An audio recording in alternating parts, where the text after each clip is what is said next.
쓸모와 끝까지 두드리면 열릴 것이다. 김학범 감독이 이끄는 한국 U23 축구 대표팀이 2020 아시아축구연맹 23세 이하 챔피언십에서 우승했습니다. 한국 U23 축구 대표팀은 사우디아라비아의 결승전에서 연장 후반 8분에 터진 정태욱의 헤딩 결승골로 1대0의 극적인 승리를 거뒀습니다. 이미 결승 진출로 2020 도쿄올림픽 남자축구 본선 진출권을 확보해 9회 연속 올림픽 본선 진출에 성공했는데, 여기에 김학범은 4회째를 맞는 이 대회에서 6전 전승을 하며 한국 축구 사상 처음으로 우승 트로피까지 들어올렸습니다. 결승전 생중계 시청률은 11%대가 넘으며 설 연휴 전 국민의 뜨거운 관심을 받았습니다. 김학범 감독은 이번 우승으로 우승 청부사라는 별명의 진가를 보여주었습니다. 2018년 자카르타 팔렘방 아시안게임에서 금메달을 따며 한국 축구의 대회 2연패를 이끌었던 김학범 감독은 이번에는 2020 아시안축구연맹 U23 챔피언십에서도 한국의 역대 첫 우승을 일궈낸 것입니다. 또한 김학범 감독은 U23 대표팀을 이끌면서 한국 축구의 9회 연속 올림픽 본선 진출에 대업까지 완수하며 정상급 지도자의 면모를 보였습니다. 한국의 9회 연속 올림픽 진출은 세계 최장 기록으로 한국 다음으로 이탈리아가 7회였습니다. 이번 사우디와의 결승전은 복수전이라고도 불렸습니다. 경기 전 사우디 알샤흐리 감독은 U19 대회 결승전에서 한국을 이겼던 경험이 있다. 그때 선수들이 양쪽 팀에 있는 것으로 안다고 말했습니다. 2018년 11월 인도네시아에서 열린 2018 AFC U19 챔피언십에서 한국은 사우디와 만나 2대0으로 완패했는데 그때 감독이 알샤흐리 감독이었습니다.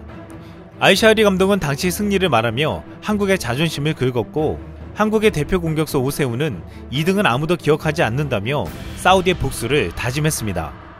결국 한국 대표팀은 해외에서 뛰고 있는 이강인이나 백승호 없이도 사우디아라비아와 싸워 통쾌하게 이기고 우승컵을 들어올렸습니다. 한국이 6전 전승으로 우승하자 이를 보고 부러워하는 두 나라가 있었습니다. 도쿄올림픽에서 우승하겠다면서 이 대회를 참석했던 일본과 최근 축구에 엄청난 돈을 쏟아부으며 한국을 뛰어넘겠다는 중국이었습니다. 큰 포부와 희망 섞인 예상과 달리 일본과 중국은 예선도 통과하지 못했습니다. 이 때문에 이번 한국의 우승을 바라보는 일본의 반응은 뜨거웠습니다. 일본 올림픽 대표팀에 없는 끈기, 기백, 필사적이 느껴졌다. 올림픽은 지금 상태로는 조별리그 최하의 가능성이 크네요. 분하지만 한국은 승부근성이 강하다. 일본은 반대로 대회에서 종료 직전 실점에 지고 있다. 뭐야 일본은. 예선 그룹에서 탈락한 우리는 아무것도 할 수 없어. 반면 한국은 죽음의 조에서 우승까지 했다니까. 승부에 집착하는 정신은 일본인은 절대 흉내내지 못한다. 그래서 한국에 계속 진다. 한국은 역시 너무 강하다. 강적 상대다. 그래서 일본은 지는 것일까. 슛에 대한 집념은 물론 승부에 대한 집념은 지금도 아시아의 맹주는 한국이 다름없다고 보여주고 있다. 일본이 결정력과 수비를 이기는 축구를 경시하는 한 잡을 도리가 없다. 이것은 분해도 어쩔 수 없다. 저쪽도 이강인 같은 해외파가 없는 건 우리들과 같은 상황인데, 그럼에도 불구하고 일본은 감독을 위임, 이제 메달 목표를 말하지 말아라. 중국의 반응도 만만치 않았습니다. 이 한국 올림픽 그룹의 모든 선수들이 중국으로 귀화한다면 중국 축구도 2022년 월드컵에 참가할 수 있습니다. 월드컵에서 한국의 남자 축구도 독일을 2대0으로 이겼기 때문에 중국 남자 축구는 독일과 같은 수준입니까? 이 계산에 따르면 2018년 월드컵 대한민국은 독일을 2대0으로 이겼기에 한국 축구는 세계에서 가장 강력합니다. 중국은 한국에게 여전히 패배했지만 중국팀은 사우디팀보다 낫다고 합니다. 한국의 포지셔닝 볼은 정말 무섭다. 이 경기를 본 후 나는 축구 국가대표팀이 30년 만에 한국을 능가하기를 원한다고 생각했습니다. 하지만 그것은 꿈일 뿐입니다. 한국은 인구가 5천만 명에 불과한 수십만 평방킬로미터에 불과하며 자연 자원이 없습니다.